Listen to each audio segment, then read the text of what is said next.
मेरी आवाज़ आप लोगों तक आ रही है?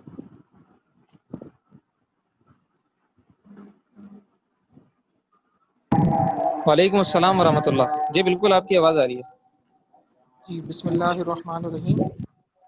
हम बाकायदा इसको शुरू करते हैं अपने आज के लेक्चर को। रब्बि इश्रह ली सदरी व यस्सिर ली अमरी वाहलुल उक़दतम मिन लिसानी यफ़क़हू क़ौली। आज का जो टॉपिक हमारे वालेकुम पास सलाम। हमें दिया गया है, की issues in profit and loss distribution. तो बगैर किसी तमहीदी गुफ्तगू के मैं इसकी तरफ जाऊंगा, क्योंकि वक्त हमारे पास बहुत होंगे और पूल मैनेजमेंट गाइडलाइन से भी आप लोगों की वाकफियत होगी। क्वेश्चन आंसर का सेशन हम बिल्कुल रखेंगे और वो इस सेशन के ख़त्म होते ही आप लोगों को बिल्कुल दिया जाएगा। आप लोग चाहें तो चैट में भी अपने क्वेश्चन आंसर्स कर सकते हैं। अच्छा जी, सबसे पहले अब हम अगर स्टार्ट करते हैं बेसिकली जो हमारा की जो टॉपिक है आज का, वो है इश्यूज़ पे, प्रॉफिट एंड लॉस डिस्ट्रीब्यूशन का इशू। क्योंकि नॉर्मली ये है कि सबसे पहले जो पूल मैनेजमेंट जो है वो ही एक बड़ा ही कॉम्प्लेक्स नेचर का डिपार्टमेंट है और कॉम्प्लेक्स नेचर की जॉब है, जहाँ पर आपने दसियों तरह की चीज़ें देखनी हैं।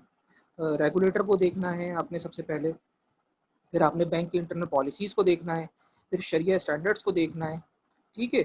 और इसी तरह से फिर आपके ऊपर जो है वो ऑडिट भी बहुत ज़्यादा है, सख्त है। क्योंकि मैं चूँकि पूल मैनेजमेंट से पिछले 3 साल से वाबस्ता हूँ। पहले मैं यूबीएल अमीन में था, फिर अब मैं बैंक इस्लामी में हूँ। तो मैं जो हूँ, जो मैंने देखा है वो ये है कि इसका क्वार्टरली ऑडिट होता है। तो क्वार्टरली ऑडिट में एक तो ये है कि आपको बहुत ही ज़्यादा वेल प्रिपेयर्ड होना पड़ता है, आपको अपनी चीज़ों को बड़ा कंप्लीट रख के चलना होता है और इसके अंदर जो है जो इश्यूज़ आ रहे होते हैं, जो चैलेंजेस आ रहे होते हैं, आपने और साथ-साथ उनको भी उनसे निपटना होता है। तो आज जो जो एज़ अ चैलेंजेस के तौर पे जो मैं अगर आप सबसे पहले हम बात करना चाहेंगे, तो पूल मैनेजमेंट गाइडलाइंस ही को देख लें कि वो 2014 के बाद से जो है उसके ऊपर अभी तक काम नहीं हुआ है। तो इन पिछले 6 सालों में इस्लामिक बैंकिंग बहुत ही शार्प और बहुत तेज़ तरीके से जो है ना आगे बढ़ चुकी है। इसके अंदर मज़ीद गुंजाइश और पूल मैनेजमेंट स्पेशली ये शोबा जो है बहुत ही ज़्यादा इसके अंदर जो है वो चेंजेस आ चुकी हैं। तो गाइडलाइंस जो है ना वो, अगर मेरी ये बात आगे तक रेगुलेटर्स तक भी पहुँचे तो यही उनसे गुजारिश होगी कि इसकी गाइडलाइंस जो है ना वो रिवाइज़ होनी चाहिए, बिल्कुल ऐसी जैसे शरिया स्टैंडर्ड, शरिया फ्रेमवर्क, शरिया गवर्नेंस फ्रेमवर्क जो है वो रिवाइज़ किया गया है। रिसेंटली 2018 में अगर आप देखें तो वो बहुत उसके अंदर चेंजेस की गई हैं। मैं लास्ट ईयर मलेशिया में था, मलेशिया का से भी कभी शरिया गवर्नेंस फ्रेमवर्क जो है वो पढ़ने का मौका मिला, तो उन्होंने भी काफ़ी सारी चेंजेस की हैं और वो करते रहते हैं। तो मेरी ये गुजारिश भी होगी कि अगर मेरी ये बात पहुँचे कि पूल मैनेजमेंट की गाइडलाइंस जो है ना, इसको भी रिवीजन की ज़रूरत है।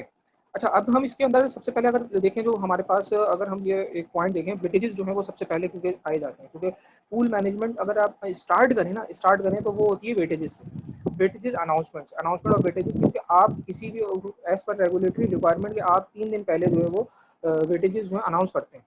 तो 3 दिन पहले वेटेजेस अनाउंस करने के लिए अच्छा 3 वर्किंग डेज़ हैं ये। तो और नॉर्मली कभी ऐसा भी होता है कि ईद की छुट्टियाँ भी आ जाती हैं और दूसरी किस्म की छुट्टियाँ आ गई और हालात किस तरह के हो गए। इवन के पिछले महीने अगस्त के महीने के आखिर में आपको पता है कि बारिशों स्टार्ट हो गई थी। तो वो इन चीज़ों को मद्देनज़र रखते हुए हमने 3 वर्किंग डेज़ बिफोर, क्योंकि उसकी रिक्वायरमेंट है, रेगुलेटरी रिक्वायरमेंट है, आपने नहीं करी तो सीधा-सीधा ऑडिट आपको इस पे पकड़ लेगा और वो ब्रीच हो जाएगी। तो इस चीज़ को हमने मद्देनज़र रखना होता है अपनी चीज़ को कि 3 वर्किंग डेज़ बिफोर हमने इस वेटेजेस को अनाउंस करना है। अब वेटेजेस जो हैं वो खुद इटसेल्फ वो किस तरह से बनते हैं, ठीक है? उसके अंदर एक एक बहुत जिसको कहना चाहिए कि एक बड़ी डेप्थ है और इसको मैं कहूँगा कि जो अहबाब जिन साथियों ने अभी जॉइन किया है, जैसे मोहम्मद शाफ साहब हैं, इन ये भी हमारे दोस्तों में हैं, तो इनसे भी यही गुज़ारिश है, क्योंकि अब एमएसपी कर रहे हैं ये, तो ये जो वेटेजेस की जो चीज़ है ना कि जो इस्लामिक बैंकिंग इंस्टीट्यूशंस में जो वेटेजेस का मैकेनिज्म है, उसके ऊपर खुद इटसेल्फ एक तहकीक होनी चाहिए कि भाई ये जो जो मैकेनिज्म ये लोग फॉलो कर रहे हैं, आया ये मैकेनिज्म दुरुस्त है भी या नहीं, या इस मैकेनिज्म में मजीद अच्छाई और मजीद बेहतरी की गुंजाइश मौजूद है। तो वेटेजेस जो है ना वो सबसे पहले जो है, क्योंकि मैं अगर आपको बताऊं कि इस वक्त जो पूरी इंडस्ट्री में जो एक प्रैक्टिस हो रही है वो ये हो रही है कि वेटेजेस जो हैं वो सिर्फ और सिर्फ एक हम एक रेट तय कर लेते हैं, उस रेट को हम या एक यील्ड तय कर लेते हैं हाई यील्ड एसेट की, और उसको डिवाइड कर देते हैं हम अपने तमाम ही रेट्स के साथ और उस पूल के रेट्स के साथ, और हम उससे वेटेजेस निकाल लेते हैं। ये ये एक खुद इटसेल्फ एक इशू है कि आया इस तरह से होना चाहिए, या इसका जो एक पूरा मैकेनिज्म है जो मैंने पीजीडी में भी पढ़ा था और जो मैंने दूसरी जगहों पे से भी पढ़ा है, उस मैकेनिज्म को फुली फॉलो होना चाहिए, या रादर कि आपने जस्ट एक रैक रेट लिया और उस रैक रेट को डिवाइड कर दिया पूरे तमाम ही रेट्स के साथ।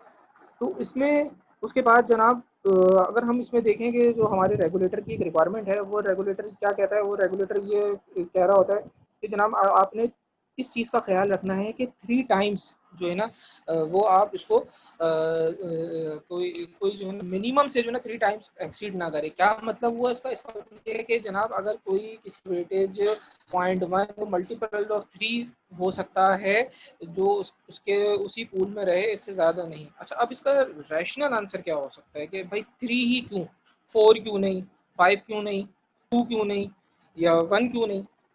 तो जनाब इसका अगर रैशनल आंसर हम देखें तो वो ये कि इसको इनजस्टिस को आपने रोकना है कि जो किसी के साथ ज्यादती, किसी के साथ ज्यादती इस मायने में कि मिसाल के तौर पे कि अगर कोई शख्स आपके पास 1 लाख रुपए जमा करवा रहा है, या कोई एक शख्स आपसे 1 अरब रुपए जमा, ठीक है, अगर हम इसको अभी हम बिल्कुल न्यूट्रल रह के सोचें, अगर हम बैंकिंग के पर्सपेक्टिव से अपने आप को बैंकर के तौर पे ना सोचें बल्कि एक न्यूट्रल रह के बंदे पे सोचें, तो जनाब उस 1 लाख से भी आपको सेम अमाउंट ऑफ मनी में फ़ायदा, वही 1 लाख रुपये फ़ायदा दे सकते हैं, और उस 1 अरब रुपए में से भी जो लाख है वो भी आपको सेम ही फ़ायदा दे सकते हैं। तो उसका वेटेज क्यों इतना बढ़ा रहे हैं और इसका वेटेज क्यों कम कर रहे हैं?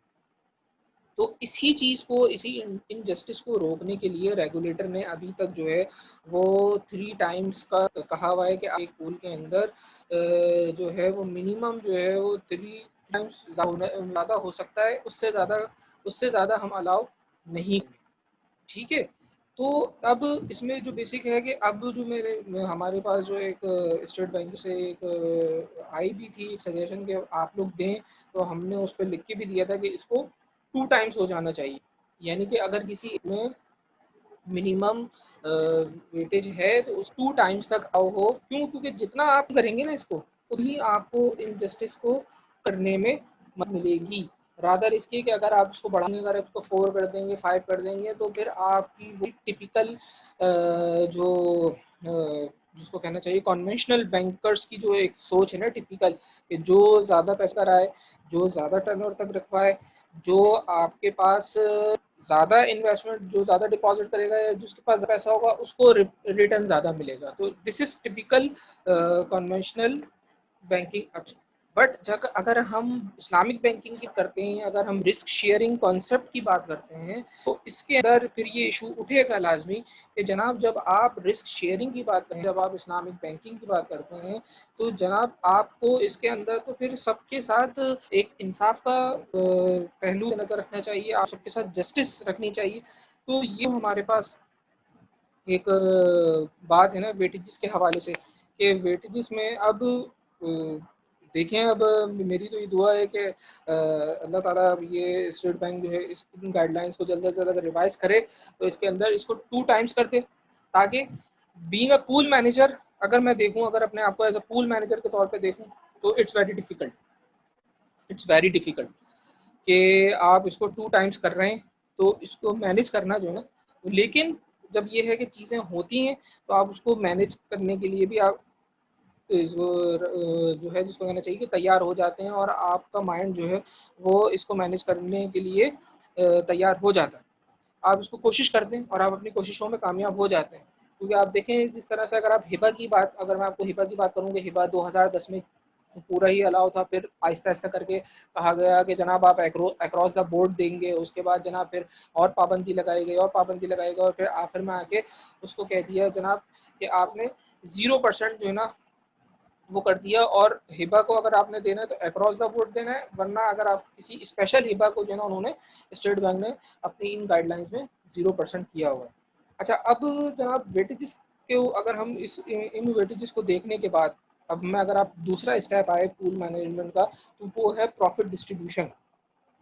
प्रॉफिट डिस्ट्रीब्यूशन ज़ाहिर है, जब आपने वेटेज अनाउंस कर दिया और उसके बाद फिर वो महीना गुजर गया और उस महीने के बाद आपने प्रॉफिट देना है, तो अब उसके अंदर जो हमारे पास, और जो हमारे इस टॉपिक के अंदर जो पॉइंट्स भी थे उनमें भी ये थे कि allocation of income and expenses, कि क्या इनकम और एक्सपेंसेस की एलोकेशन सही है, क्या अकॉर्डिंग टू शरिया है, क्या इसके अंदर मज़ीद बेहतरी की गुंजाइश मौजूद है? तो जनाब जी बिल्कुल, इसके अंदर इस ये भी एक बहुत बड़ा इशू है कि एलोकेशन, और इस इशू का एक एक मैं आपको, ज़ाहिर है हमारे पास अभी वक्त कम है, तो मैं आपको इसकी जो है डायरेक्ट क्रक्स पे आऊँगा कि इसके पीछे बुनियादी वजह क्या है। तो जनाब इसके पीछे बुनियादी वजह जो है वो ये है कि चूँकि हमारे यहाँ अभी तक जिसको कहना चाहिए कि सिस्टमाइज्ड सॉफ्टवेयर या सिस्टमाइज्ड मैकेनिज़्म मौजूद नहीं है, अभी भी मैनुअल इंटरवेंशन मौजूद हैं, जिसकी वजह से एलोकेशन ऑफ इनकम में मैनिपुलेशंस के चांसेस मौजूद हैं, और ये एक ग्रे एरिया है बिल्कुल। और इसके ऊपर उसी सूरत में काबू पाया जा सकता है कि जब आप जो हैं वो पूरी तौर पर जो है ना, वो आप अपने आप को सिस्टम को जो है ना वो सिस्टमाइज कर दें, और आप इसको पूरी तौर पे जो है वो सिस्टमेटिक कर दें आप अपने इस पूरे मैकेनिज़्म को। ये एक बहुत ही क्या कहते हैं, बड़ा प्रोजेक्ट है, ये कोई आसान प्रोजेक्ट नहीं है बिल्कुल, लेकिन ये हो सकता है, ऐसा नहीं है कि इम्पॉसिबल नहीं है, बिल्कुल पॉसिबल है, लेकिन रिक्वायर्स टाइम। क्यों? क्योंकि उसके पीछे पूरा एक एसेट्स की एक डिटेल्स है, पूरी एक लायबिलिटीज़ की एक डिटेल्स हैं, और फिर उस लायबिलिटीज़ में फिर आपके पास टर्म डिपॉजिट्स हैं, और जनाब फिर सेविंग अकाउंट्स हैं, और फिर एसेट्स के अंदर भी बहुत सारी आपके पास चीज़ें हैं, जिसके अंदर सुकूक्स हैं। बहुत बहुत सारे बैंक्स में ऐसी चीज़ें हैं जो अभी तक इस्लामिक बैंकिंग के वो मोड ऑफ फाइनेंस जो हैं वो अभी तक सिस्टमाइज़ नहीं है, वो अभी तक मैनुअल चल रहे हैं। मैं आपको एग्जांपल दूंगा इसकी स्वैप्स की, मैं आपको एग्जांपल दूंगा सलम की, कि जो सलम आपका हो रहा है जिसको कहना चाहिए कि फॉरेन करेंसी में जो सलम हो रहा है वो सिस्टमेटिक नहीं है। जो आपके पास स्वैपिंग हो रही है from one currency to another currency, वो सिस्टमेटिक नहीं है, सब मैनुअल चल रहा है इस वक्त। तो उसको वो चीज़ें जब तक सिस्टमेटिक नहीं होंगी, सिस्टम पे नहीं आएंगी, जब तक आपके जीएल्स में नहीं आएंगी, तो वो ऑटोमेटिकली आपके पूल का भी पार्ट नहीं बन सकता। तो उसके लिए आपको बेसिक जो एक बड़ा एक जो चैलेंज है अभी इस वक्त, वो यही है कि जो mode of financing specially foreign currencies में हो रही है या लोकल करेंसी में भी हो रही है, और वो अभी तक आपके सिस्टम बैंक के सिस्टम्स में नहीं है, अभी तक वो मैनुअल एक्सेल शीट पे ही काम हो रहा है, एक्सेल शीट ही भेजी जाती है, ट्रेजरी डिपार्टमेंट फ्रंट ऑफिस वो एक्सेल शीट बनाता है, और वही एक्सेल शीट जो है वो बैक ऑफिस को दे दी जाती है, और बैक ऑफिस उस पर इनकम कैलकुलेट करता है। और जनाब बाज़ औक़ात पूल मैनेजर को पता ही नहीं होता है कि आया इसके पीछे क्या इनकम लगी है, क्यों? क्योंकि वो सारा काम आपस में हो रहा है, और कभी मेल मिल जाती है, कभी मेल नहीं मिलती। ज़ाहिर है आपको एज अ पूल मैनेजर हम जो हैं वो उठाते हैं सिस्टम्स के जीएल से, हम चीज़ें उठाते हैं सिस्टम के, और ज़ाहिर है वो सिस्टम की जीएल में मौजूद नहीं है, तो ऑटोमेटिकली वो हमें उनसे इंडिविजुअली मेल पर लेना पड़ता है। तो ये भी एक बड़ा इशू है कि आप जो है वो जब तक अपने मोड ऑफ फाइनेंसिस को जो है वो अपने सिस्टम पे नहीं करेंगे, तो उस वक्त तक आप पूल को जो है ना वो सिस्टमाइज नहीं कर सकते फुली। तो हो सकती है बेसिक दो तीन चीज़ें जो है वो रह जाएं, बट अभी भी जो है वो इस चीज़ की तरफ ज़रूरत है, और हम इसकी तरफ आगे भी आएंगे कि, और इस पर थोड़ी सी और बहस करेंगे कि कहाँ कहाँ पर सिस्टम्स के फ्लॉज की वजह से, सिस्टम ना होने की वजह से ये पूल मैनेजमेंट में ये इश्यूज़ हैं और ये मैनिपुलेशन हो रही है। अच्छा, अब जनाब हम आते हैं in allocation of income and expenses पे। इसमें जो मेन एक और जो रिक्वायरमेंट है ना वो है एसेट ट्रांसफ़र। एसेट ट्रांसफ़र जो है ना ये एक ऐसा टॉपिक है कि जिसको कहना चाहिए कि जो अभी तक जो है ना वो कंट्रोल में जो है ना फुली तौर पे नहीं आ रहा। क्यों? क्योंकि आप मैंने आपको जैसे बताया कि हम क्या कहते हैं स्कूल मैनेजमेंट पूल मैनेजमेंट का ऑडिट जो है वो क्वार्टरली भी है, जो शरिया इंटरनल शरिया ऑडिट कर रहा है, इंटरनल शरिया ऑडिट इसको क्वार्टरली भी कर रहा है। फिर इसी तरह से इसका क्वार्टरली होने के बाद इसका फिर एक एक्सटर्नल ऑडिट भी होता है, जो एक्सटर्नल ऑडिट कर रहे होते हैं। फिर एक इंटरनल ऑडिट जो है, एक तो इंटरनल शरिया ऑडिट हो गया, वो तो करता ही करता है क्वार्टरली, लेकिन एक इंटरनल ऑडिट भी इसको एनुअली करता है चेक। फिर इसके ऊपर शरिया कंप्लाइंस वाले होते हैं, वो इसको मुसलसल चेक कर रहे होते हैं। और इसी तरह से इसका फिर एक्सटर्नल ऑडिट भी होता है। तो इस वक्त 3 से 4 ऑडिट्स में जो है ना वो पूल मैनेजमेंट मुसलसल लगा रहता है, क्योंकि एक ऑडिट हटता है दूसरा ऑडिट ऑलरेडी तैयार खड़ा हुआ होता है। तो आपकी चीज़ें पूरे साल जो है ना वो चलती हैं। अच्छा, अब इसमें जो है वो ट्रांसफ़र मेमोज़ की मैं बात कर रहा था कि एसेट ट्रांसफ़र जो है वो, और फिर उसके बाद उनके मेमोज़, क्योंकि देखें आप, मैं ये एज्यूम कर रहा हूँ कि आप लोगों को इस चीज़ की नॉलेज है। Pool to from pool to pool on the basis of, इसके पीछे सेल एंड परचेज है। तो सेल एंड परचेज का जो एग्रीमेंट है उसके दरमियान जनाब जब भी एक मेमो आ जाता है और उस मेमो पे साइनिंग होती है 2 सीनियर एग्जीक्यूटिव्स की, और उन 2 सीनियर एग्जीक्यूटिव्स की साइन होने के बाद जनाब वो तस्वुर किया जाता है कि ये एसिड उठ के एक पूल से दूसरे पूल में चला गया। अच्छा, अब इसमें भी थोड़ी सी एक क्योंकि ये 2 सीनियर एग्जीक्यूटिव्स की मैंने एक बात कर दी, तो क्योंकि ये स्टेट बैंक की गाइडलाइन में लिखा हुआ है, लेकिन इन 2 सीनियर एग्जीक्यूटिव्स में भी जो है ना वो काफ़ी एम्बिग्यूटी है। तो इस पे भी जो है ना स्टेट बैंक को कलाम की ज़रूरत है, उसको भी मज़ीद जो है वो जिसको कहना चाहिए कि क्लियरिटी लाने की ज़रूरत है इस पे भी, कि इसको मज़ीद क्लियर करें कि 2 सीनियर एग्जीक्यूटिव से क्या मुराद है।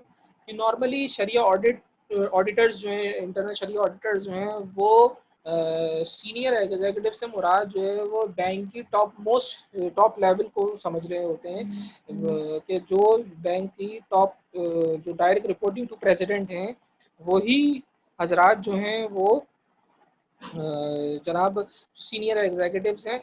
और इससे जो नीचे हैं, यानी कि मिसाल के तौर पे जो हेड ऑफ सब डिपार्टमेंट्स हैं, जो हेड ऑफ सब डिपार्टमेंट्स हैं, क्योंकि पूल मैनेजमेंट भी एक सब डिपार्टमेंट है जो कि नॉर्मली फाइनेंस के ही अंडर में आता है। बाज़ जगहों पे प्रोडक्ट के पास भी है, बाज़ जगहों पे कंप्लायंस के पास भी होता है, लेकिन यहाँ मोस्टली केसेस में जो है वो under the umbrella of finance है। तो इसमें पूल मैनेजमेंट का जो एक ज़ाहिर एक हेड ऑफ सब डिपार्टमेंट भी होता है, तो क्या वो उस सब डिपार्टमेंट उस हेड को, क्योंकि ज़ाहिर है उसकी भी एक बढ़त है, उसके नीचे मैनेजर्स काम कर रहे हैं, तो उस हेड ऑफ सब डिपार्टमेंट को आप सीनियर एग्जीक्यूटिव ट्रीट करेंगे या नहीं, ये भी एक बड़ा इशू है। तो इसको भी आप लोग नोट कर लीजिए कि ये भी एक बड़ा की इशू है कि क्या सीनियर एग्जीक्यूटिव की तारीफ जो अभी, क्योंकि उसने की नहीं है, स्टेट बैंक ने की नहीं है, ये अभी still it's a grey area. तो इसको और मैं एक्सपेक्ट करूंगा कि अगर नेक्स्ट गाइडलाइन आती है हमारी, तो उसके अंदर सीनियर एग्जीक्यूटिव की भी तारीफ जो है वो स्टेट बैंक करेगा। अच्छा, अब जो थोड़ा सा अगर हम उसको देखें इसके ऊपर जो कि हम वापस अपने पॉइंट पर आ जाएं कि asset transfer of asset during the month.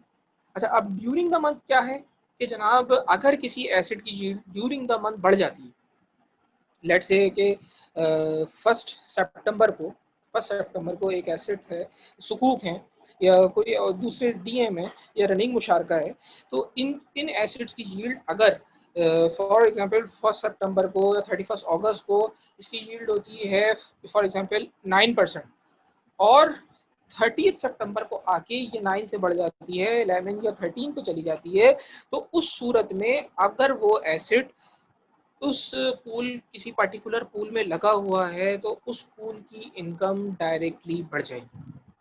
अब ज़ाहिर है, अब बढ़ जाएगी तो आपने क्या करना है, क्योंकि आप बीइंग अ पूल मैनेजर आपने इस चीज़ को देखना होता है कि जनाब जो एक्सपेक्टेड रेट्स हमारे तय हुए हैं हम उनके करीब करीब ही रहें। हम उससे ज़्यादा नहीं, बहुत ज़्यादा नहीं बढ़ सकते, हम उसको बहुत कम नहीं कर सकते, हम उसके करीब रहें, हम अपनी कस्टमर की एक्सपेक्टेशंस को मीट करें। तो उसके लिए क्या है कि उसके लिए ये है कि कि पूल मैनेजर्स जो हैं वो कंटिन्यूसली फॉलो अप कर रहे होते हैं, ड्यूरिंग द मंथ पूल बना रहे होते हैं, ड्यूरिंग द मंथ पूल जो है वो रन कर करके देख रहे होते हैं, उसके अंदर चीज़ें चला रहे होते हैं, और जो हमारे एसेट्स की यील्ड्स हैं उसको कंटिन्यूसली फॉलो कर रहे होते हैं, उसको देख रहे होते हैं, इनकम देख रहे होते हैं कि कोई इनकम जो है वो हाई यील्ड एसेट्स की बढ़ ना जाए, अगर बढ़ गई तो वो जनाब वो उसको दे दिया जाएगा। लेकिन यहाँ पर लीगली तो आप इसको वो कह सकते हैं कि लीगली इट्स करेक्ट, लेकिन अगर हम इसको ये इस सिनेरियो में देखें कि जनाब अगर हम एज ए न्यूट्रल रह के देखें तो जनाब अगर किसी भी डिपॉजिटर को आपने पूल में रखा था और उस पूल के एसेट्स उसके साथ टैग थे, तो जनाब देखा जाए तो उस पर उसका हक है, उस पर उसका हक है, उसका हक बनता है कि अब उस एसेट से जो रेवेन्यू आ रहा है, जो इनकम आ रही है, चाहे वो कितनी ही ज़्यादा हो, वो उसको मिलनी चाहिए। लेकिन हमारे यहाँ हमारी इंडस्ट्री में ये प्रैक्टिस नहीं है। हमारे यहाँ क्या है कि हम ये इशू ये है कि जनाब उसको फ़ौरन मॉनिटर किया जाता है, और जैसे ही देखा जाता है कि भाई ये एसेट जो है इसकी इनकम बहुत हाई आ रही है, इसको फ़ौरन ही निकाल लिया जाता है और एक transfer memo, asset transfer memo बना दिया जाता है, और उसके अगेंस्ट में फिर उस एसेट को वहाँ से निकाल लिया जाता है और उसको अपनी बैंक की इक्विटी का पार्ट बना लिया जाता है, या किसी ऐसे पूल का पार्ट बना लिया जाता है जहाँ पर आपने कस्टमर से हाई हाई रिटर्न का वादा किया हुआ। तो ये जिसको कहना चाहिए कि अगर मैं कहूँ कि ये एक इशू है, इसमें कुछ पहलू इनजस्टिस का भी आ जाएगा, इसमें कुछ पहलू जो है वो जिसको कहना चाहिए कि जिसका हक था उसकी हक तलफी का भी आ जाएगा, कि जनाब आपने पहले उसको उसके साथ टैग किया हुआ था, लेकिन जैसे ही आपने देखा कि अब ये इनकम बढ़ा रहा है, अब ये अपनी जो है वो एक्सपेक्टेशन से बहुत ज़्यादा एक्सीड कर रहा है, तो आपने उस डिपॉजिटर को महरूम कर दिया। तो जाएगा कि अगर हम देखा जाए कि चूँकि हम इसको मुदारबा गैर मुक़य्यदा तस्वुर करते हैं कि इसके अंदर जो हमारा कस्टमर डिपॉजिटर के साथ जो रिलेशनशिप है वो अनरिस्ट्रिक्टेड मुदारबा की बेसिस पर होता है, और ये हमारे उसमें भी लिखा हुआ होता है अकाउंट ओपनिंग फॉर्म के अंदर भी। बहुत छोटा बहुत बारीक लिखा हुआ होता है, अगर आप उसकी रूल्स एंड रेगुलेशंस पढ़ें अकाउंट ओपनिंग फॉर्म पे कभी, तो उसके अंदर वो लिखा हुआ होता है कि इट इज़ एन अनरिस्ट्रिक्टेड मुदारबा agreement. Unrestricted is an unrestricted मुदारबा एग्रीमेंट, जिसकी वजह से जो है ना ये गुंजाइश हमें मिल जाती है कि हम जो है वो एसेट को जो है वो ट्रांसफ़र कर लें। अच्छा, अब इस ट्रांसफ़र ऑफ एसेट्स में एक और इशू जो है, जो मज़ीद आज हमें है डेली रूटीन में, तो ये है कि नॉन ट्रेडेबल एसेट्स, वो एसेट्स के जो रिसीव्स हैं, ठीक है, अब उन रिसीवेबल्स में कौन से आ जाते हैं, अब उनमें जो है वो जनाब मुराबा है, मुसावमा है, इस्तिस्ना है, फाइनेंसिंग है। तो ये वो इस तरह के मोड्स हैं कि जिनके ऊपर जनाब आप इसकी इजाज़त नहीं है। क्यों? क्योंकि इसमें फिर बेउद्दैन के अहकाम आ जाते हैं। मैं ये भी एक्सपेक्ट कर रहा हूँ कि हमारे अफराद जो हैं वो इन इस्तिलाहात से भी बखूबी वाकिफ़ होंगे कि बेउद्दैन क्या चीज़ है। तो इन रिसीवेबल्स को, अगर हम इन रिसीवेबल्स को ट्रांसफ़र करेंगे, इन रिसीवेबल्स को हटाएँगे, तो हमारे ऊपर जो ना बेउद्दैन के अहकाम भी लाजिम आ जाएंगे। तो इससे जो है ना ये इससे क्या फ़र्क पड़ेगा, इससे ये फ़र्क पड़ेगा कि जनाब जो शरई तौर पे क्योंकि बेउद्दैन की ममानियत है, तो इस वजह से अब हम इसका क्या अल्टरनेटिव करें, बे मुअज्जल है जैसे, वो भी आपका रिसीवेबल है, तो इसको भी हम ट्रांसफ़र नहीं कर सकते।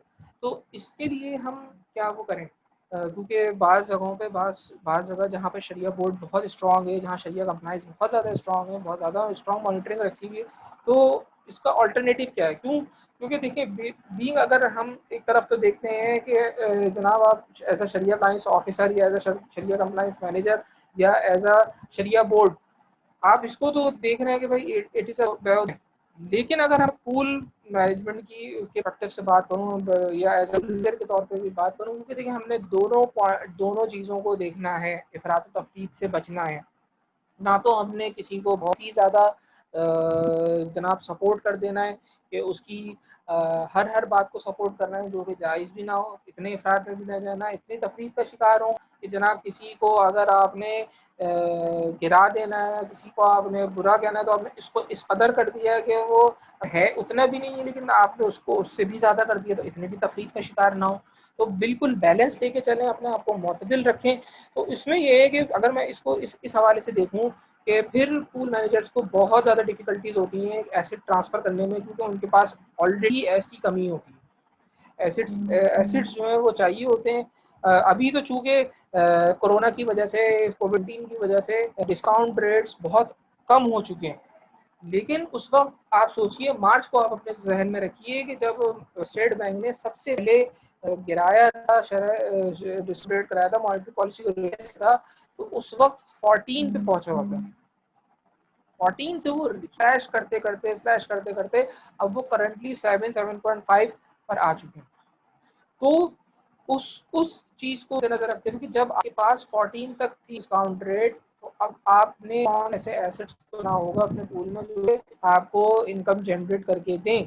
तो उसके लिए कॉर्पोरेट हवामा, कॉर्पोरेट ऐसा, फिर इसी तरह से कॉर्पोरेट की डील्स में हमें जाना होता था, मुसावमा को देखना है, फिर मुराबहा को देखना है।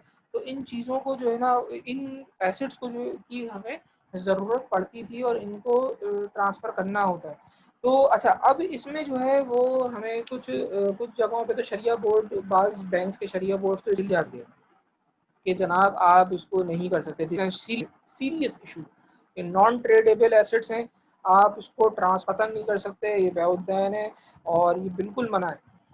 अच्छा, बाज़ जगह ये है कि बाज़ बैंक जो हैं, बाज़ बैंक के शेयर बोर्ड इसको इसकी इजाज़त दे रहे हैं, और लेकिन इस इजाज़त के साथ-साथ उन्होंने एक एक चीज़ वो लगाई भी है कि आप इसको दूसरे एसेट्स से मिला के, आप दूसरे एसेट्स से मिला के जो दे रहे हैं, तो वो ऑन द बेसिस ऑफ क्या, किस किस बेसिस पे दे रहे हैं। तो उसकी बेसिस जो है, अगर आप उसको समझें, तो उसकी बेसिस यही है कि इसके पीछे जो है, जैसे आपने गाइडलाइंस अगर आप देखें स्टेट बैंक की, तो उसके अंदर स्टेट बैंक की गाइडलाइंस में ये लिखा हुआ है कि 20% फिक्स एसेट वो पूल में हो चाहिए, और शरिया बोर्ड की अप्रूवल अगर है और या बोर्ड इसको मानता है तो 10% भी मिनिमम रिक्वायरमेंट की इजाज़त देता है स्टेट बैंक, कि आपके पास 10% भी जो है ना वो फिक्स एसेट्स मौजूद हों। अब इसी चीज़ को बुनियाद बनाते हुए, इसी चीज़ को मद्देनज़र रखते हुए, यही कॉन्सेप्ट एन ही वैसी के वैसे ही ये अप्लाई होगा फॉर ट्रांसफ़र ऑफ एसेट्स। आप किसी नॉन ट्रेडेबल एसेट्स को ट्रांसफ़र कर रहे हैं, आप उसके साथ ट्रेडेबल एसेट्स यानी फिक्स एसेट्स भी लगाएं, और वो दोनों सेम में हों। एक तो सबसे पहली शर्त कि ऐसा ना हो कि डिफरेंट जगहों पर हो, ठीक है, क्योंकि आपको आपको चीज़ें रखनी है कि ये ट्रांसफ़र हो रहा है ना, तो बेसिकली ट्रांसफ़र के पीछे है क्या? ट्रांसफ़र पीछे है सेल एंड परचेज़। तो सेल एंड परचेज़ जो है ना, वो ज़ाहिर है उसी वक़्त हो सकती है ना कि जब एक ही हिस्से का पार्ट हो। ऐसा नहीं है ना कि जो 2 अलग-अलग जगहों की मिल्कियत है और वो जनाब बिक रहे हैं। तो बिल्कुल ही ये समझ से बालातर है ये बात। ये बात उसी वक़्त एप्लीकेबल हो सकती है और काबिल कबूल हो सकती है कि जब एसेट्स जो हैं, मिसाल के तौर पे फिक्स्ड एसेट्स, मिसाल के तौर पर डिमिनिशिंग मुशारका है, रनिंग है, या सुकूक हैं, या आपके पास जो है वो दूसरे जो हैं वो आइटम्स मौजूद हैं, वो इस तरह के फिक्स्ड एसेट्स, वो अगर आपके पास आ रहे हैं, वो एसेट्स अगर आपके पास आ रहे हैं और उसी पूल में लगे हुए हैं, तो उन पूल्स के साथ आप इन नॉन ट्रेडेबल एसेट्स को, लाइक मुसावमा है, बै मुअज्जल है, ठीक है, इस्तिस्ना है, मुराबा है, इनको आप मिलाकर हाइब्रिड करके एक हाइब्रिड एसेट बनाकर आप इसको ट्रांसफ़र कर सकते हैं एक पूल से दूसरे पूल में। और फिर आपने उसका मज़ीद ये ख्याल रखना है कि आपने उस पूल में ले जाके उसको तोड़ मत देना है, आपने उस पूल में ले जाके उसको एक ही एसेट शुमार रखना है।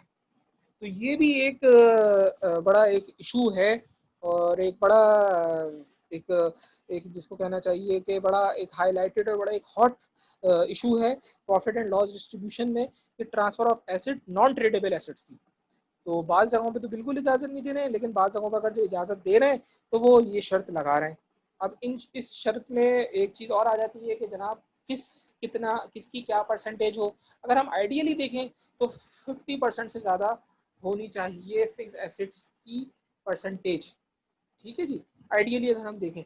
लेकिन अगर हम इस रेगुलेटर को देखते हैं कि रेगुलेटर ने जो एक जिसको कहना चाहिए कि एक एज दिया हुआ है, बिल्कुल इसी तरह से आप इसको समझें जिस तरह से आपने प्यूरिफिकेशन ऑफ इनकम को देखा था।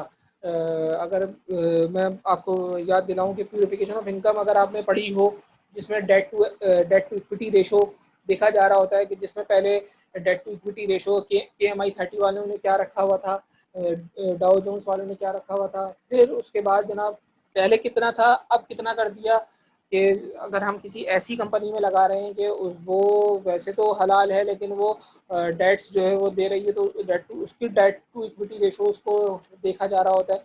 इसी तरह से अगर हम उसी एजम्पशन को बेस बनाते हुए उसी चीज़ को कंटिन्यू करते हुए अपने पूल में देखें, तो इस पूल के अंदर हम किस परसेंटेज से जो है वो फिक्स एसेट्स को मूव करेंगे नॉन फिक्स एसेट्स के साथ, नॉन ट्रेडेबल एसेट्स के साथ।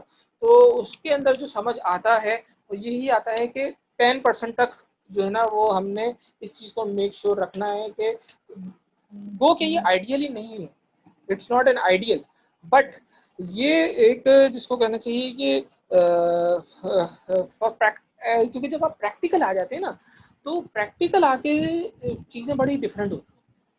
थ्योरी पढ़ते हुए, थ्योरी करते हुए वो चीज़ आसान ऐसा मालूम हो रहा होता है, आसान तो नहीं कहूँगा मैं, ऐसा मालूम हो रहा होता है कि ये चीज़ बन सकती है। लेकिन जब आप इसको प्रैक्टिकली इम्प्लीमेंट करना चाहें ना, जब आप इसको प्रैक्टिकली देखें, तो फिर आपको जो है ना उसके अंदर प्रॉब्लम्स आ रही होती हैं, और आप इसको सॉर्ट आउट नहीं कर पा रहे होते कि अनटिल अनलेस कि आप इसको जब तक आप इसको फुली तौर पे जो है ना वो कर ना लें। तो इसके अंदर भी ये चूंकि आइडियली तो नहीं है कि 10% फिक्स एसेट हो और उसके साथ ही जनाब जो दूसरी नॉन ट्रेडेबल एसेट्स हैं वो हो और मिनिमम 10% हो, ये लेकिन आइडियल तो ये है कि वो 50% से ज़्यादा हो, और फिर आप जो है वो इनको मूव करें from one pool to another pool on the basis of sale and purchase. और जब वो दूसरे पूल में चले जाएं उसके बाद भी आप उसको वहाँ जाके अलहदा ना करें, आगे उसको जाके बाफिकेट ना करें, बल्कि आप उसको एक ही पार्ट रहने दें। लेकिन ये एक प्रैक्टिकली ये एक चैलेंज है, और इसी चैलेंज को मद्देनज़र रखते हुए जो है वो बाज़ शरिया बोर्ड्स ने इसकी इजाज़त नहीं दी है, लेकिन बाज़ इसकी इजाज़त दे रहे हैं। अच्छा, अब अगर इस हवाले से अगर कोई सवाल करना चाहें, तो या चाहें तो मुझे आप लोग चैट में भी लिख सकते हैं, या चाहें तो अभी इसको नोट कर लें। हम जो अभी क्वेश्चन आंसर्स का सेशन करेंगे उसमें, तो फिर आपको उसमें भी हम मौका देंगे। अच्छा, अब जो अगर हम इसके इसके साथ ही एक और एक इशू जो है वो एक आ जाता है, वो आ जाता है जनाब term deposit certificates, term deposit certificates, TDRs, term deposit receipts कह लें आप इसको। टीडीआरस जो हैं इनका एक इशू जो है वो बड़ा हाईलाइट हुआ हुआ है। वो क्या इशू हाईलाइट हुआ हुआ है? वो एक इशू हाईलाइट ये हुआ हुआ है कि जनाब जब आपने टीडीआर साइन किया था, और मैं आपको एग्जांपल दूं इसी साल की और कोविड से पहले की, कि उस वक्त जब डिस्काउंट रेट बहुत अच्छा था, स्टेट बैंक ने बहुत अच्छे रेट्स दिए हुए थे, तो बैंक्स ने भी ज़ाहिर है टी डी आर जो है वो हाई हाई उसका रेट रखा हुआ था। अब जब जनाब आपने T D R high rate पे रखे हुए थे, उसके बाद कोविड आया, कोविड-19 हुआ, डिस्काउंट रेट स्लैश्ड हुए, अल्टीमेटली बैंक्स ने भी अपने टी डी आर का रेट कम कर दिया। अब यहाँ ये सवाल है कि जब बढ़ाते हैं, जब रेट्स बढ़ाते हैं, तो एग्जिस्टिंग टीडीआर के रेट्स नहीं बढ़ाते हैं, बल्कि क्या काम करते हैं, वहाँ वो स्मार्टली जो है वो नया प्रोडक्ट लॉन्च कर देते हैं, और लॉन्च करने के साथ साथ उसके नया जीएल ओपन कर देते हैं। जनाब अब जो है वो नया जो टीडीआर खुला है जिसके अंदर नए रेट्स दिए गए हैं, ये मैं उस चीज़ की बात कर रहा हूँ जब हम बढ़ा रहे हैं हम, जब हम रेट्स बढ़ा रहे हैं, उस वक्त जब हम रेट्स बढ़ा रहे हैं उस वक्त तो हमने एक अलग सेपरेट प्रोडक्ट लॉन्च कर दी, और उसका उस बेचारे को, उस डिपॉजिटर को नहीं दिया जिसने, और फॉर मैं आपको एग्जांपल दूं कि 8% पे जिसने खुलवाया था टीडीआर, और 1 महीने बाद स्टेट बैंक ने अपनी मॉनेटरी पॉलिसी रिवाइज कर दी थी, और फिर उससे रेट बढ़ गया। तो जाहिर है जब रेट बढ़ गया तो बिजनेस वाले ने फ़ौरन एक प्लान तरतीब दिया और नया टीडीआर नए रेट के साथ लॉन्च कर दिया, 10% पे टीडीआर लॉन्च कर दिया। तो वो नया जो लॉन्च किया ना, तो वो पुराने वाले को उसका वो नहीं दिया बेनिफिट कि जनाब आपको भी 8% से 10% कर दिया जाएगा। 10% कर रहे हैं, यानी पहले आपको जो 8% एक्सपेक्टेड था, अब आपको 8 नहीं, अब आपको 10% एक्सपेक्ट होगा। ये ऐसा नहीं हुआ, उस बेचारे को उतना ही रखा। जनाब जनाब आपसे तो ये एक्सपेक्टेड रेट तय हुआ हुआ 8% आपको वो रखा हुआ। लेकिन जब कम करने की बारी आई, जब कोविड-19 आया, जब डिस्काउंट रेट स्लैश्ड हुए, डिक्रीज हुए, तो जनाब उस डिक्रीज का इम्पैक्ट जो है वो आपने अपने टीडीआर पे डाल दिया, एग्जिस्टिंग टीडीआर पे डाल दिया। नई प्रोडक्ट तो छोड़ दीजिए, आपने एग्जिस्टिंग टीडीआर पे डाल दिया। जो बेचारे 10, 10.5, 11 ले रहे थे, वो कम होते होते 7.5 पर आ चुके। और आपने जो है वो अच्छा, इसमें रेगुलेटर ने एक काम ये किया था कि रेगुलेटर ने ये कहा था कि भाई ड्यू टू दिस सिचुएशन, अगर अगर इस टेन्योर के दौरान कोई डिपॉजिटर जाना चाहे, कोई अर्ली मैच्योरिटी करना चाहे, तो बैंक काटेगा नहीं। तो बैंक उसके ऊपर अर्ली मैच्योरिटी की डिटेक्शन नहीं करेगा, उसके ऊपर कोई पेनल्टी इम्पोज नहीं करेगा। ये स्टेट बैंक की तरफ से, एक रेगुलेटर की तरफ से ये रिक्वायरमेंट आई थी। लेकिन इंतहाई अफसोस की बात है, इंतहाई जिसको कहना चाहिए रंज की बात है कि इस पे इम्प्लीमेंट नहीं हो रहा। इसके ऊपर कोई बैंक इम्प्लीमेंट नहीं कर रहा है। और जो इसको जिसको कहना चाहिए था कि जनाब आपने इस चीज़ को मेक श्योर करना था कि जनाब जब जिस तरह आपने अगर बढ़ाया कम किया है, तो अगर कोई उस कमी की वजह से आपके पास से टीडीआर मैच्योर करवा रहा है, टीडीआर अर्ली सेटल करवा रहा है, तो आपने उसके ऊपर कोई पेनल्टी नहीं लगानी, आपने उसको वही रेट देना है, आपने उसके साथ कोई भी नहीं करना। लेकिन इसको नहीं फॉलो किया जा रहा, अफसोस के साथ।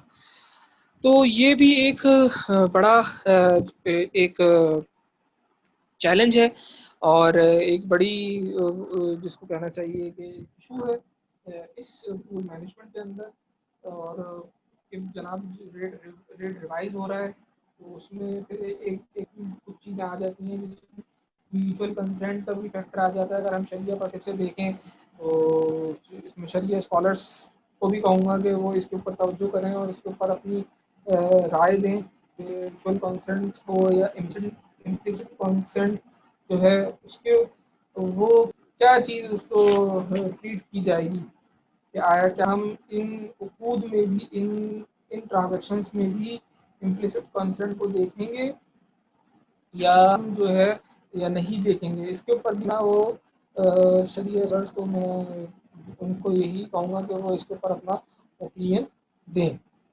अच्छा, अब हम आ जाते हैं, क्योंकि टाइम जो है हमारे पास तेज़ी से गुजर रहा है। एक अब इसके दौरान अगर अगर हमारी ये जूम मीटिंग जो 39 मिनट्स हो चुके हैं, अगर इन 40 पे अगर कंटिन्यू नहीं हो पाती है, तो फ़ौरन वो डिस्कनेक्ट हो जाती है, तो मैं आप लोगों से कहूँगा कि उसी लिंक पे जाके दोबारा इसको कंटिन्यू कर लीजिएगा, तो हम वहाँ से अपनी बात को कंटिन्यू कर लेंगे। अच्छा, अब इसमें जो बात आती है, वो जो नेक्स्ट हमारा है जो बात, वो है लिक्विडिटी प्रॉब्लम्स। लिक्विडिटी प्रॉब्लम्स जो है ना, वो बहुत ज़्यादा जो है वो एक इशू है, एक बड़ा हॉट इशू है कि लिक्विडिटी प्रॉब्लम्स बहुत ज़्यादा हैं, क्योंकि इस्लामिक बैंक को वो एवेन्यूज़ मैसर नहीं हैं, वो इन्वेस्टमेंट की जगहें मैसर नहीं है as compared to conventional bank, जहाँ से वो अपने रेवेन्यूज जनरेट कर सकें, और उन रेवेन्यूज।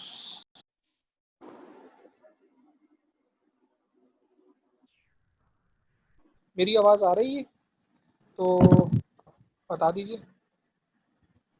जी जनाब, आवाज़ आ रही है आपकी। जी, सही।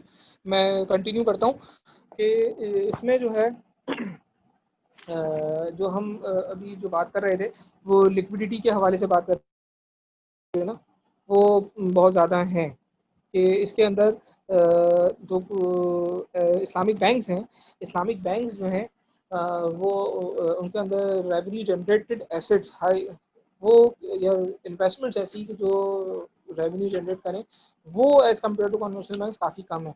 और अगर हम देखें कि ये चीज़ और ज़्यादा बढ़ जाती है फॉरेन करेंसी में, क्योंकि फॉरेन करेंसी में आपके पास जो है और या लोकल करेंसी में भी देख लें तो आपके पास ऐसी जगहें नहीं हैं, सिर्फ आपके पास चंद जगह हैं जहाँ पर आप इन्वेस्टमेंट करते हैं और वहाँ से आपको रिटर्न मिल रहा होता है।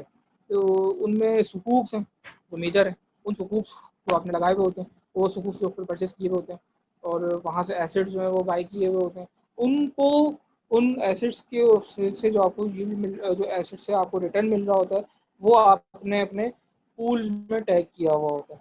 ठीक है, लेकिन बाज़ जगहों पे क्या हो रहा होता है, अब सिर्फ सुकूक ही हैं या रनिंग मुशारका है कि कुछ ट्रांजेक्शन्स हैं, या अब जो है वो वकालतुल इस्तिस्मार भी आ चुका है, वो एक ट्रांजेक्शन हो रही होती है, और इसी तरह से डिमिनिशिंग मुशारका है, इजारा है। ये वो एसेट्स होते हैं कि जो आपके पास अवेलेबल होते हैं और आपने इनसे ही रेवेन्यू जनरेट करना होता है अपने पूल्स के लिए। लेकिन अगर हम बात करें फॉरेन करेंसी की, तो फॉरेन करेंसी में आपके पास फिक्स एसेट्स की कमी बहुत ज़्यादा हो रही है।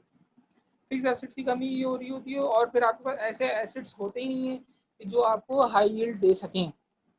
अभी तो चूँकि इस इन हालात में, इन कोविड की वजह से डिस्काउंट रेट कम हो चुका है और आपको पता ही है दुनिया भर में डॉलर के रेट ज़ीरो हो चुके थे, लेकिन पाकिस्तान में तो नहीं हुआ। लेकिन हम भी अभी भी जो है वो हम डॉलर के डिपॉजिटर्स को, यूरो के डिपॉजिटर्स को, पाउंड के डिपॉजिटर्स को दे रहे हैं और एक स्पेशल रेट भी दे रहे हैं। स्पेशल पूल भी उनके बने हुए हैं, स्पेशल पूल जीबीपी का भी बना हुआ है, स्पेशल पूल जो है वो यूरो के भी बने हुए हैं, स्पेशल पूल यूएसडी के भी बने हुए हैं, जिसपे हम उनको 3% भी प्रोवाइड कर रहे हैं। तो ये इसके पीछे जो है वो फिर ये हो जाता है कि जनाब आपने खुद कितना डॉलर्स में आपकी इन्वेस्टमेंट से क्या आपके पास रेवेन्यू आ रहा है, ये इतने, और साथ साथ आपने उस चीज़ को भी मद्देनजर रखना होता है कि आपके पास एटलीस्ट 10% फिक्स एसेट्स आपके फॉरेन करेंसी के पूल्स में मौजूद हों, और वो पूल्स आपको और वो एसेट्स आपको इतना रेवेन्यू जनरेट करके दें कि आप इस काबिल हों कि आप उतने एक्सपेक्टेड रेट्स को मीट कर सकें। तो ये एक बहुत बड़ा इशू जो है ना लिक्विडिटी प्रॉब्लम में आ रहा होता है कि जनाब कि हमारे पास जो है वो चीज़ें बहुत कम होती हैं और फिर हमें दूसरे of of balance sheet items की तरफ जाना पड़ जाता है, यानी या वो उन उन एसेट्स की तरफ जाना पड़ रहा होता है कि जो हमारे पास उसमें नहीं होते, जो हमारे पास सिस्टम में मौजूद नहीं होते, मैनुअली जो है वो चीज़ें हो रही होती हैं, मैनुअली वो चीज़ें चल रही होती हैं, लाइक करेंसी सलाम है, लाइक स्वाइप है, तो वो चीज़ें जो हैं वो स्वाप करके जनाब मिसाल के तौर पे यूरो को स्वाप किया आपने यूएसडी में, और फिर उस यूएसडी को आपने इन्वेस्ट कर दिया और उस इन्वेस्टमेंट से जो आपको रेवेन्यू आया, और उस रेवेन्यू को आपने ये देखना होता है कि जनाब जितना आपने स्वैप अमाउंट की थी यूरो की यूएसडी में, उतनी ही अमाउंट से उसके एसेट्स को निकालना है और उतनी ही अमाउंट से उसकी इनकम को निकालना है और उसको इनकम को कैलकुलेट करके देना है। या आपने जो है वो दूसरे बैंक्स में जो है वो स्वैप किया हुआ है, उसकी जो है वो या आपने जिन जिन बैंक्स को स्वैप किया हुआ है या जहाँ पर आपने प्लेसमेंट्स की हुई हैं, प्लेसमेंट्स के भी एक बड़ा इशू आ रहा होता है कि भाई प्लेसमेंट्स आप जहाँ पर कर रहे होते हैं दूसरी बैंक्स में, तो वो बैंक्स आपको बताते नहीं हो, स्पेशली फॉरेन बैंक्स। मैं आपको बताऊं कि फॉरेन बैंक्स जो है ना वो आपको इंफॉर्मेशन आपके साथ शेयर नहीं करते कि आपने जो मनी प्लेस की है वो उन्होंने आगे कहाँ लगाई है, क्योंकि यहाँ की शरिया तो बड़ा इसको वो मद्देनज़र रख रहा होता है कि भाई उसको इस चीज़ में बड़ा कंसर्न होता है कि भाई जो प्लेसमेंट आपने लगाई है वो आया, वो हम उसको फिक्स एसेट उसी वक्त मानेंगे जब हमें पता लगे कि अगले बैंक ने भी उस प्लेसमेंट को किसी फिक्स एसेट्स की जगहों पे परचेज किया हुआ, यानी कोई सुकूक खरीदे हुए हैं या कोई और दूसरे फिक्स एसेट्स में उसने फाइनेंसिंग की हुई है, तब जाके हम इस प्लेसमेंट्स को जो है जो ऑन द बेसिस ऑफ वकाला हो, ऑन द बेसिस ऑफ मुशारका हो, वो हम उसको जो है वो ट्रीट करेंगे फिक्स एसेट्स के तौर पे। तो ये एक बड़ा फैक्टर आ रहा होता है फॉरेन करेंसी के अंदर और या लोकल करेंसीज में भी, कि आपने लिक्विडिटी को जो है ना वो मैनेज करके चलना होता है। अभी तो फिलहाल अगर मैं करंट सिनेरियो को देखूं क्योंकि चूँकि डिस्काउंट रेट अभी बहुत कम हुआ है, तो इस वजह से जो है वो लिक्विडिटी के एज़ कम्पेयर टू तो नहीं है, लेकिन चूँकि डिस्काउंट रेट कम हो चुके हैं और अब लेकिन जब डिस्काउंट रेट कम होते हैं ना, तो एक एक मैं आपको एक और बात बताऊँ कि उसमें ये होता है कि एसेट्स जो है ना वो भी कम होते हैं। बिल्कुल एसेट्स की यील्ड भी कम होती है, लेकिन वो इतनी जल्दी नहीं होती, उनके रीप्राइसिंग के शेड्यूल होते हैं। तो एसेट अपने रीप्राइस होता है तो एज़ पर शेड्यूल होता है। जब उसका स्केड्यूल जो है ना, जब उसका शेड्यूल जो है वो आता है, तो उसके आने में बाज़ औक़ात किसी एसेट के टाइम भी होता है और बाज़ औक़ात वो फ़ौरन भी हो जाता है। कुछ एसेट्स की मैं आपको एग्जांपल दूँ कि मिसाल के तौर पे सुकूक्स हैं, तो सुकूक की जो रीप्राइसिंग है ना, वो काफ़ी अरसे बाद होती है।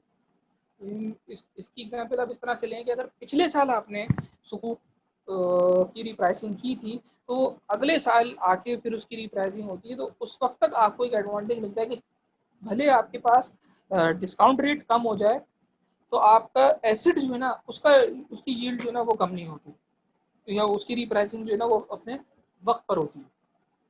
तो अब अगर उसकी रीप्राइसिंग होगी, तो उसका इम्पैक्ट पड़ेगा, और उसका इम्पैक्ट पड़ता है और अब तो पड़ेगा, डेफ़िनेटली पड़ेगा। तो उस वजह से आपने फिर इसको अपने जो पूल मैनेजर्स हैं उनको इस बात को मेक श्योर कर रखना होता है कि भाई प्रॉफ़िट डिस्ट्रीब्यूशन के अंदर जो है ना, वो हमारे पास कोई प्रॉब्लम ना आए, और हम उसकी जो इनकम है और जो हम उसके रेवेन्यूज़ हैं, जो जनरेट कर रहे हैं हाई यील्ड में, हम उसको सही तरीके से जो है ना वो मैनेज कर सकें।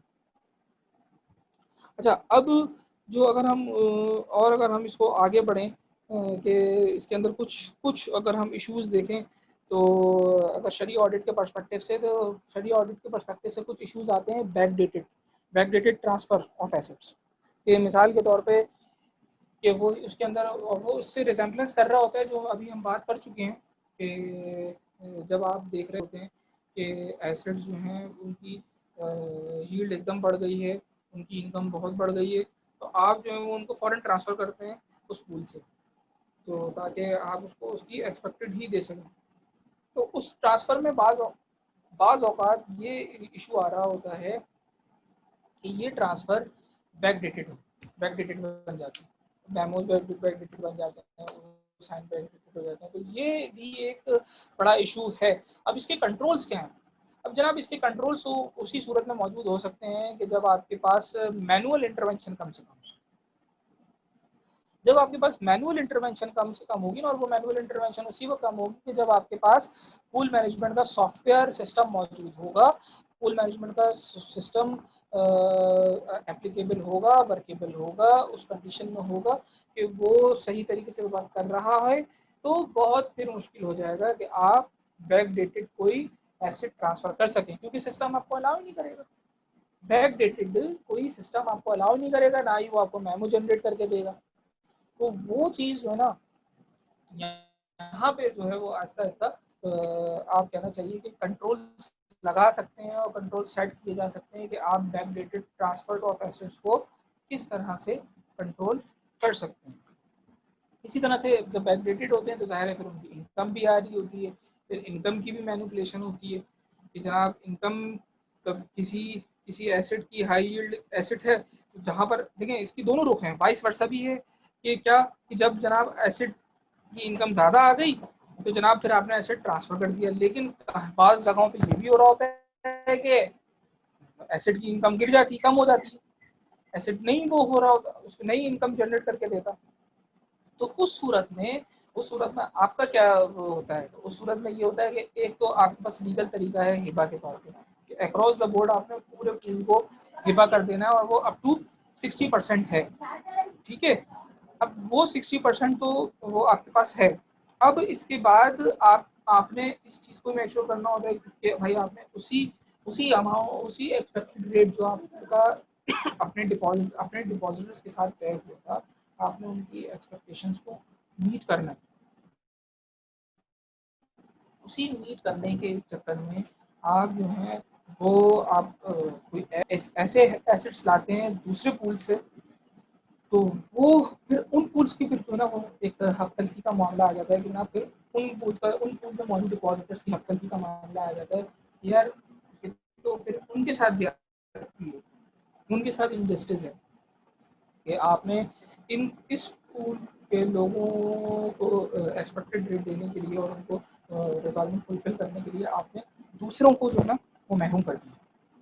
तो ये चीज़ जो है ना ये बड़ा जिसको कहना चाहिए कि थोड़ा एक सेंसिटिव मामला है और ये भी उसी वक्त जो है वो उसके ऊपर आप कंट्रोल रख सकते हैं कि जब आपके पास जो है वो फुल फ्लैज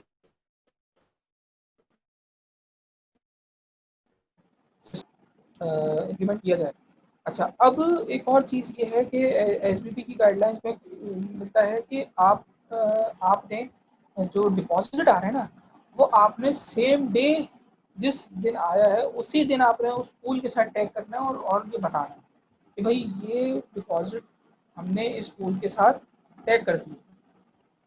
ये चीज़ भी अनफॉर्चुनेटली जो है वो नहीं हो पा रही है सेम डे वाली, ऑल्दो के वो उसके बाद पता चल जाता है, लेकिन ये है कि सेम डे वाली जो एक क्लॉज है ना उसके अंदर वो जो है वो फुलफिल नहीं हो पाती है। तो इस चीज़ को भी जो है ना इसमें जो है जो हमारे हमने आपसे अर्ज किया था ना ट्रांसपेरेंसी, तो this is the transparency issue. और ये जो रेगुलेटरी की रिक्वायरमेंट है उसको जो है वो फुलफ़िल किया जाए। ऑल्दो के शरिया रिक्वायरमेंट्स जो है वो फुलफ़िल होती हैं, लेकिन रेगुलेटरी की रिक्वायरमेंट्स को भी जो है ना वो एक की इशू है कि उसको भी आपने फुलफ़िल करना है।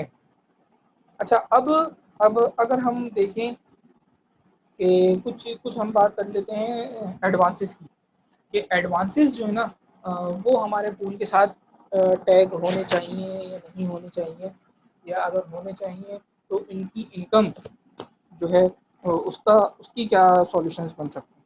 तो जनाब एडवांसेस जो है ना वो आप बिल्कुल पूल के साथ उनके एसेट्स टैग कर सकते हैं विद 0% इनकम टैगिंग, यानी आप उसकी इनकम जो है ना वो आप पूल के साथ टैग नहीं कर सकते। वो एक शरिया इशू है। एडवांसेस जो है ना एज अ एसेट्स, एडवांसेस को आप एज अ एसेट ट्रीट कर सकते हैं और वो आपके रिसीवेबल्स ही हैं, और आप उसको जो है ना अपने पूल के साथ टैग करके 0% इनकम आप उसके साथ टैग करेंगे, उसके साथ 0% जो है ना वो इनकम टैग करेंगे और उसको जो है ना आप जो है वो फुलफिल करेंगे कि इसके इसके साथ जो है वो आपके पास जो रिक्वायरमेंट आ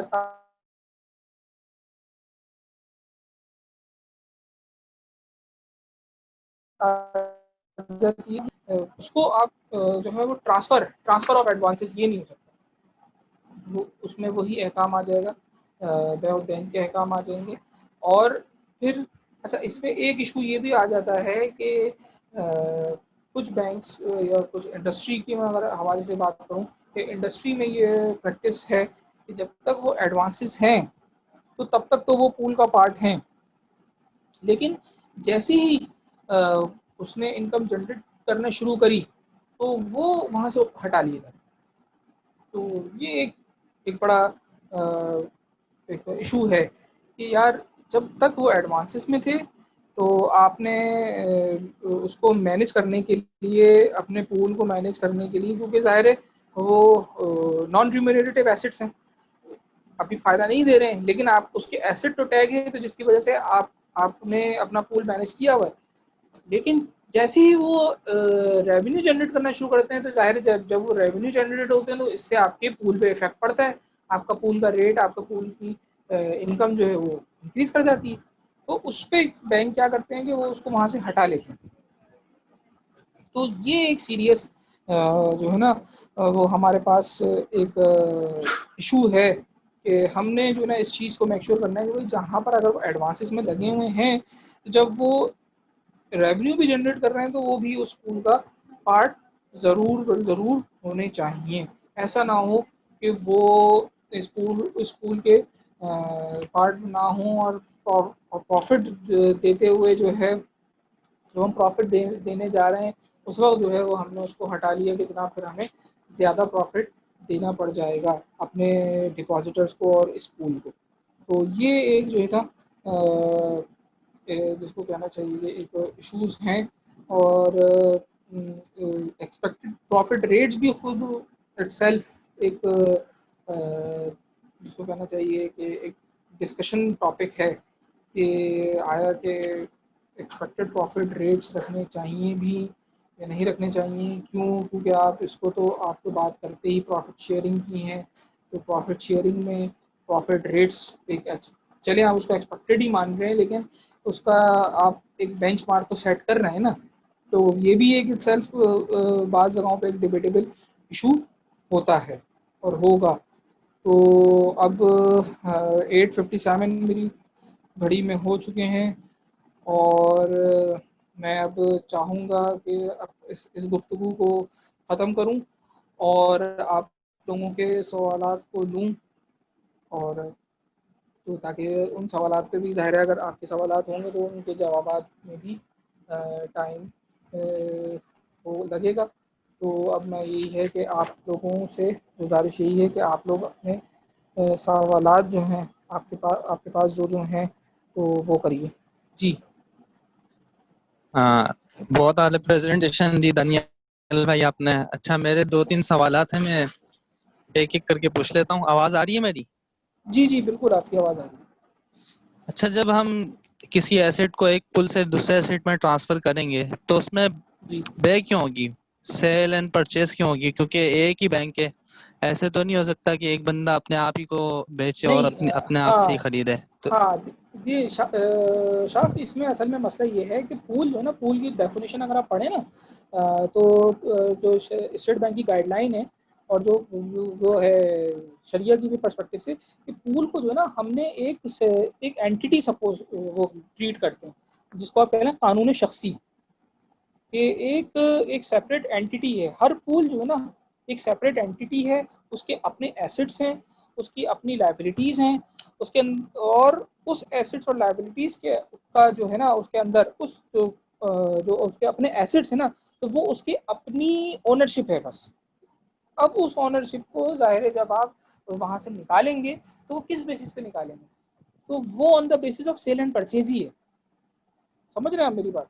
आप समझे? सर, जी जी बिल्कुल। कि हाँ, आप समझ में आ ये गई ये बात। होगी on the basis of sale and purchase. इसीलिए होता है कि हम इस पूल को एक सेपरेट एंटिटी के तौर पर ट्रीट कर रहे होते हैं कि, और ये आपकी बात बिल्कुल सही है कि भले वो एक ऑर्गेनाइजेशन ही है और एक ऑर्गेनाइजेशन के अंदर ही वो काम हो रहा है, लेकिन ऑर्गेनाइजेशन के अंदर हमने इस पूल मैनेजमेंट का मैकेनिज्म ही इसीलिए रखा कि हम इसको इस तरह से रन कर सकें और चीज़ों को जो है ना वो क्लेरिफाई कर सकें।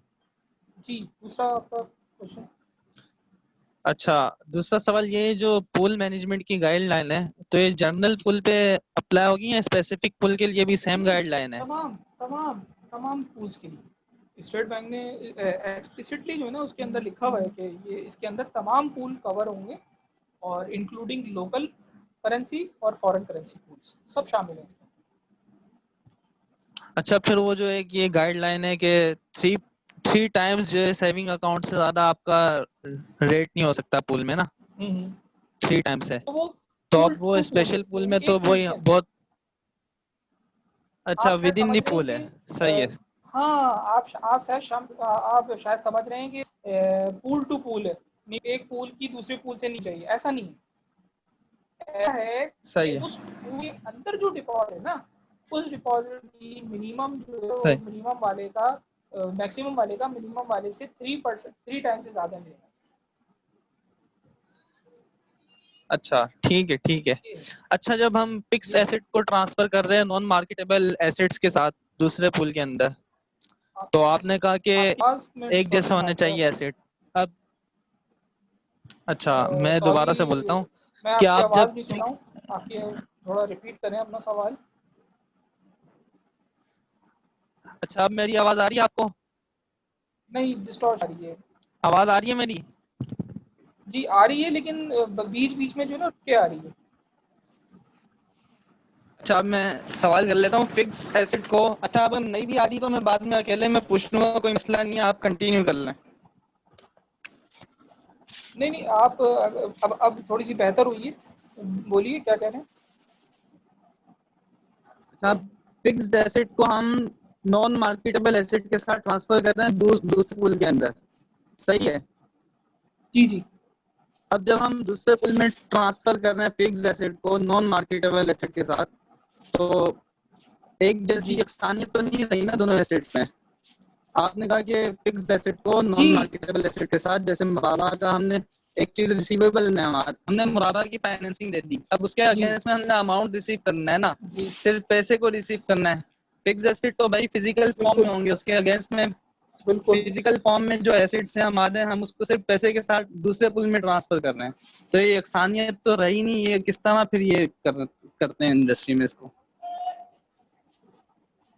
जी इसीलिए जो है ना मैं साफ आपको बता रहा था कि जो शरिया बोर्ड्स है ना वो इसको अलाउ नहीं कर रहे हैं, लेकिन जो शरिया बोर्ड इसको अलाउ कर रहे हैं ना वो ये कह रहे हैं कि जनाब ये ज़िम्नन है ये एसेट। असल जो है असल तो हम जो ट्रांसफ़र कर रहे हैं वो फिक्स एसेट को ही ट्रांसफ़र कर रहे हैं, ये ज़िम्नन इसके साथ जुड़ा हुआ है। अच्छा ठीक है, समझ गया मैं कॉन्सेप्ट यहाँ पर। हाँ, ये इनका अच्छा, कॉन्सेप्ट है। सही, लेकिन बहुत बाज़ शुक्रिया। जो बाज़ जो शरिया बोर्ड है ना, वो बड़ा विजिलेंट है, बड़ा सख्त है, वो इस चीज़ को कबूल नहीं कर रहा है। वो कह रहे हैं नहीं, हम नहीं इस चीज़ को मानेंगे और आप उसने जो है ना स्ट्रिक्टली प्रोहिबिटेड किया हुआ है कि आप इसको कर ही नहीं सकते पूल में transfer. One pool to another pool आप इसको सर बिल्कुल नहीं कर सकते। तो शरिया बोर्ड ने इसको बड़ा स्ट्रिक्टली जो है ना वो मना किया हुआ है। सही, बहुत शुक्रिया।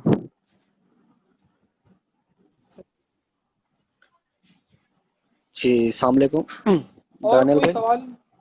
जी जी, मेरा ये सवाल था जी कि जैसे वालेकुम सलाम।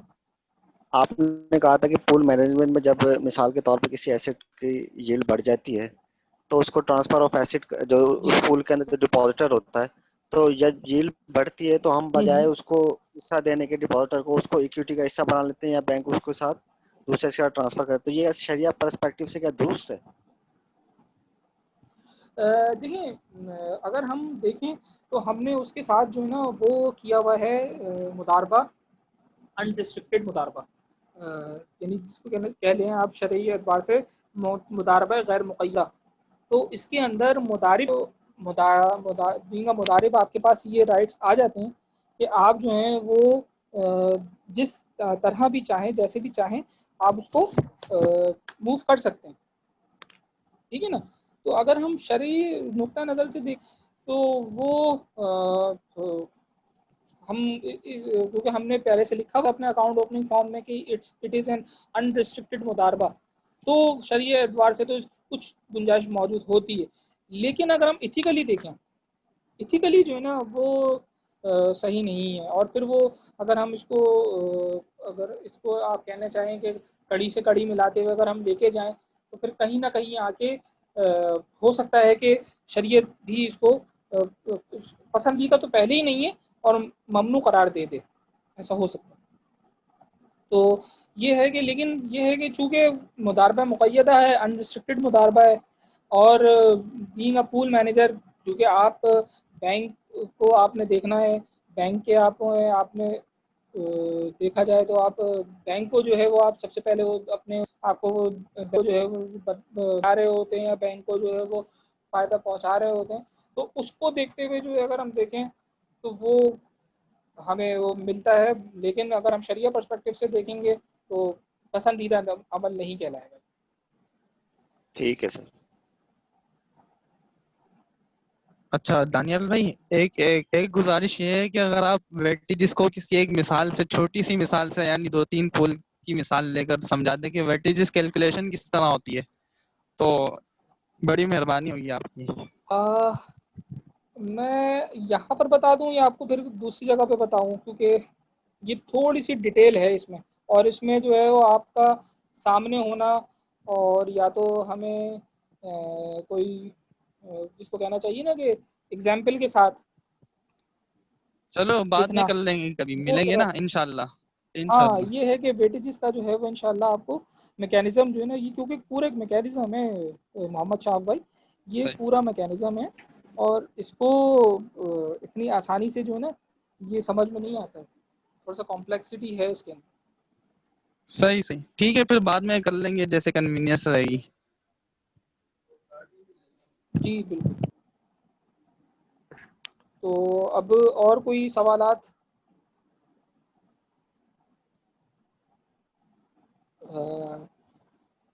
मेरे ख्याल से अब और कोई सवालात हमारे पास अब मौजूद नहीं है, तो हम फिर इस लेक्चर को फिर हम कंक्लूड करते हैं।